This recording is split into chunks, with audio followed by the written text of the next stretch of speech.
It is 11:47 p.m. You are in bed, phone above your face, and you are reading the same message for the 8th time, the one you already sent 3 hours ago. You are not finding new information, you are hunting for a tone you cannot take back. The conversation is over. Your brain did not get the memo. Or maybe it is a different loop. A decision you have been researching for 3 weeks, 11 browser tabs, a spreadsheet with 4 columns, and conditional formatting. 2 friends gave opposite advice, so you asked a third friend, and the third friend offered a perspective you had not considered, so now you are more confused than when you started. So you poll a fourth. Same result, the hole does not fill. Back to the tabs. The decision is not getting made, and the not deciding is quietly deciding for you. You call this being thorough, doing your due diligence, making sure you get it right. And sure, some of that is real. But a voice you do not like to listen to says something else. It says, I have been gathering for weeks, and I am no closer than I was on night 1. I do not know what would be enough. There is no signal I have authorized to end this. Here is something people do not tell you. The people who actually lived or died by their decisions. The strategists, commanders, and ministers whose wrong call meant execution. They were not the ones who thought the least, and they were not the ones who trusted their gut. They were the ones who understood something the modern self-help industry has carefully made sure you never find out. The standard answer to overthinking sounds gentle, almost kind. Just stop, trust your gut, take action, be present, meditate it away. And look, these people are not wrong about the symptom. Overthinking hurts. It keeps you up. It drains your energy. It makes you second-guess the decisions you finally talked yourself into making. The diagnosis is right. The treatment is wrong. Every one of these cures tells you to turn the engine off, when the engine was never the problem. The missing filter was trusting your gut when your gut has no signal to read, is just gambling with a spiritual veneer. Stop overthinking is stop bleeding, shouted at a person whose wound needs a bandage. Meditating the loop shut works great while you are meditating. What happens when you open your eyes and the decision is still there, untouched, waiting with the patience of a stone? Here is the part the self-help economy does not want you to realize. There is an entire marketplace built on keeping you in the loop without ever closing it. The productivity books that teach you better systems but never finish your decision for you.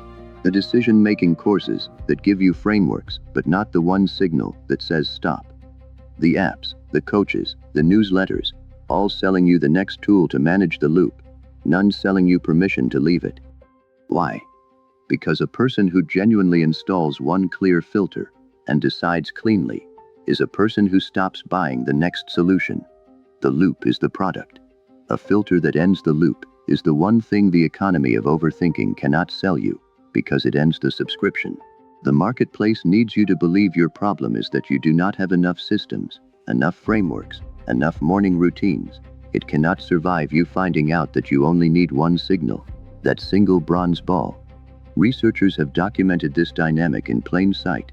In the famous jam study from 2000, a display of 24 jams drew more lookers but far fewer buyers than a display of 6.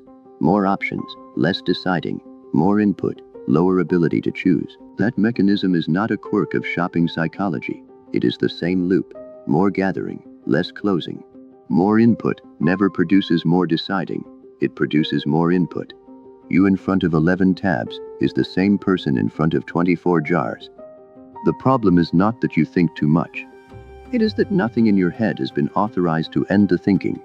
No bronze ball, no stop condition, no signal you decided in advance would count. Start with a man who lost because he thought brilliantly. Zhao Kuo, son of Zhao She, the great general of the state of Zhao.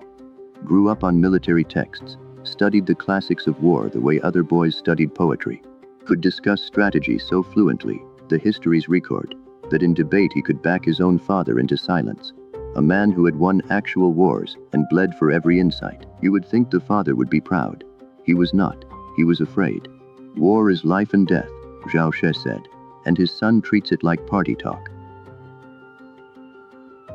When Zhao needed a commander for the campaign at Changping, a battle that would decide the fate of the entire state, with hundreds of thousands of lives in play, Zhao Kuo took command. He threw out his predecessor's patient defensive line. He went on the attack. In his head, the theory was airtight.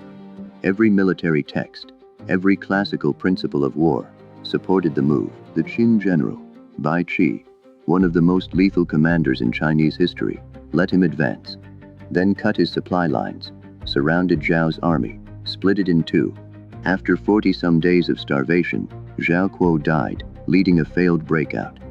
The histories record that the hundreds of thousands who surrendered were executed. The mechanism is the point, not the horror. He did not lose because he thought too little. He lost because his thinking had no connection to the actual ground in front of him. Infinite theory. Zero filter for what was real. He was the smartest person in every room he ever walked into, and it trained him to trust the room instead of the battlefield. The English idiom is armchair general. The Chinese remember him in one phrase: Zheshang Tan Bing, waging war on paper. The phrase is an anachronism. Paper was not in common use in his time, but the image is exact. The man who could out-argue every living general could not read the one thing the battlefield was telling him. That is you, in a smaller way.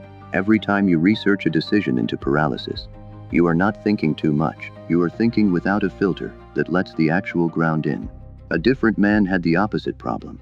He had a filter, a strong one, a principled one. He used it, and it killed him. Duke Xiang of Song. His small state faced the army of Chu at the Hong River. Chu had to cross the water to fight. Song was already drawn up on the near bank, in perfect formation, waiting. His commander saw the opening. Attack now, he said, while they are in the water. Song Dine Shu course. The Duke refused. A gentleman does not strike an enemy who has not yet formed his ranks. Trump made it across. The commander tried again. Now, before they organize. Me da and Bufu. The Duke refused again. A gentleman does not strike an enemy who is not ready.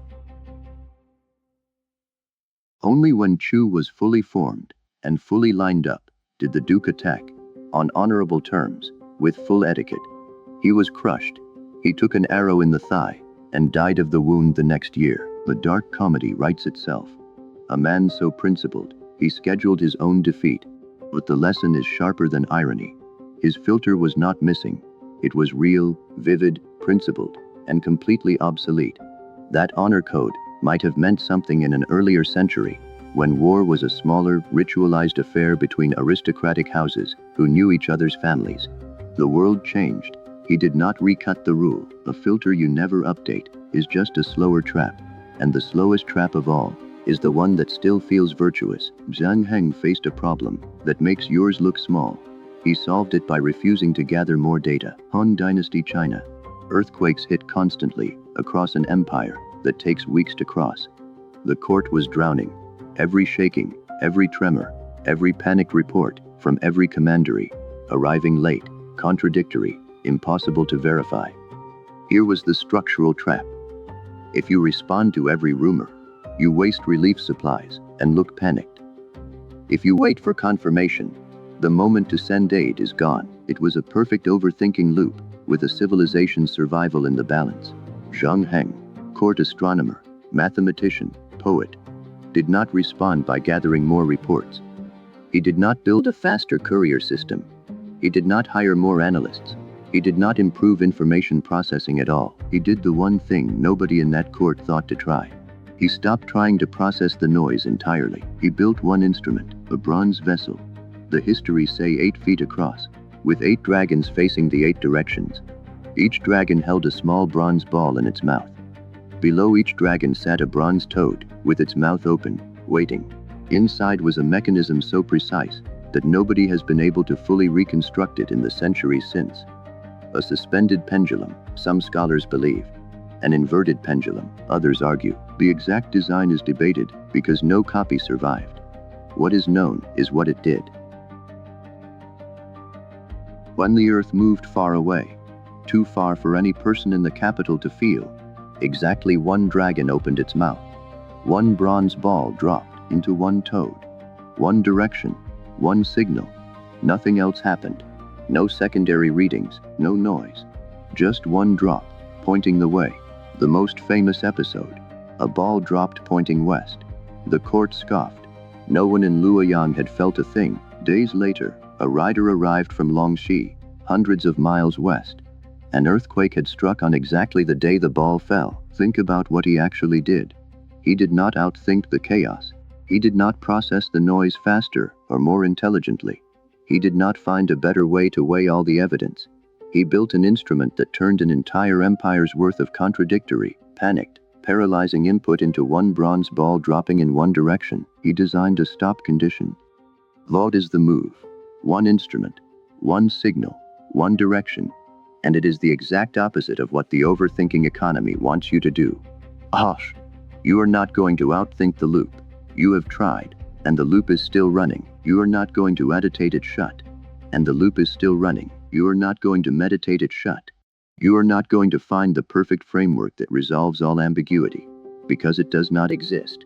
What you are going to do, if you want the loop to actually end, is build the one signal that, when it drops, stops the gathering and starts the action. In number, a deadline, a single source you trust above the rest, one question whose answer, once you know it, closes the search. One thing you decided in advance would count as the signal.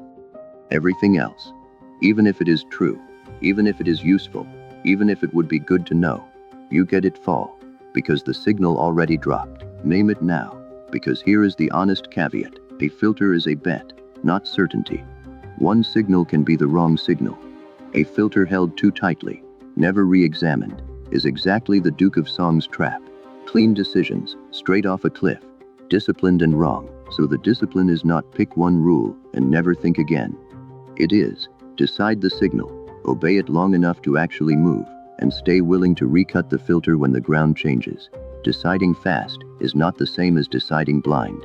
The difference is whether you named your signal in advance. 4 moves make it real. 1. Name the one signal before you start gathering. Before the first tab. Before the first friend you pull. Decide. What single piece of information, arriving, ends the search? A specific dollar amount. A specific Friday. A yes or no from one person. Write it down. When it arrives, you act. Every question you ask past that point is not rigor. It is the loop feeding itself. 2. Set the stop condition as a cost, not a feeling. I will decide by Friday. After 3 sources, the first option that clears the bar, I take it. A loop with no price tag never closes on its own. Calm is not a stop condition. You will never feel ready. A deadline is a price you set in advance. 3. Schedule a recut date for every rule you live by. The filter that is saving you this year can be the one killing you next year. The Duke of Song did not update his code of honor because it felt timeless. You will do the same with your current framework, unless you decide right now, on a calendar date, when you will ask whether the rule still fits the world you are actually in. 4. Force one cheap contact with the real ground before you commit. One call, one test, one $5 attempt, one person who has actually done the thing you are deciding about. Theory that never touches reality is not caution. It is the most expensive way to be wrong. Zhao Kuo died, testing nothing. Next time it is 11:47 p.m. and you are reading the same message for the 8th time. Do not ask how to think less. Do not ask how to finally trust your gut. Enshrik might ask the only question that actually ends it.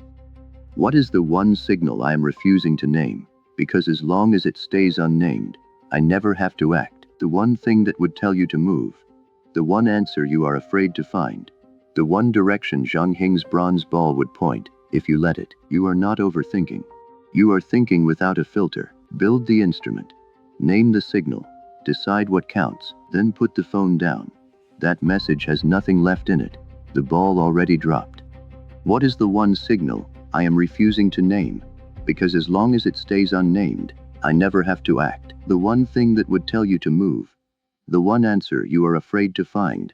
The one direction Zhang Heng's bronze ball would point, if you let it. You are not overthinking. You are thinking without a filter. Build the instrument. Name the signal. Decide what counts, then put the phone down. That message has nothing left in it. The ball already dropped.